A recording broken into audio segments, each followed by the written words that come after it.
আপনাদেরকে শুনাই বাপ। এক সাহাবী ছিলেন ওয়াসিলা ইবনুল আসকা।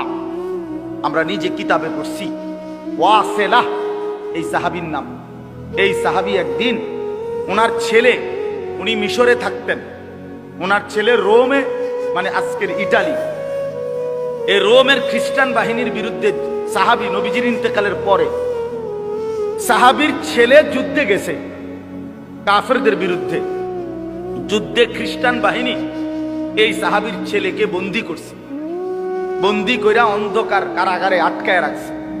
তো ওনার বাকি কাফেলার বাকি সদস্যরা আইসা মিশরে ওনার কাছে এই সংবাদ জানাইছে, আপনার সন্তানকে খ্রিস্টান বাহিনী বন্দী করে অন্ধকার কারাগারে আটকায়া রাখছে।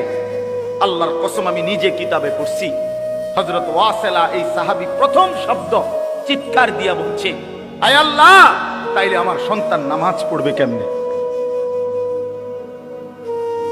অন্ধকার কারাগারে আমার সন্তানকে যে আটকায় রাখছে, ওই নামাজের ওয়াক্ত চিনবে কেমনে? আজান শুনবে কেমনে? ও তো আজান শুনবে না, ওইখানে ওয়াক্ত তো চিনবে না।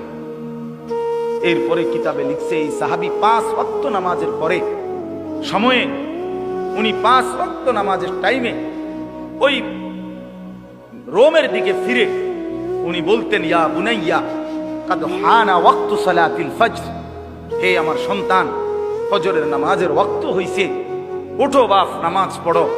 ছেলেটা যখন পরবর্তীতে মুক্তি পাইছে, ছেলে তার বাবাকে বলছে, আল্লাহর কসম বাবা, আপনার জবানের প্রতিবারের উচ্চারণ আল্লাহ আমার কানে পৌঁছাইছে, হাজার হাজার মাইল দূরে।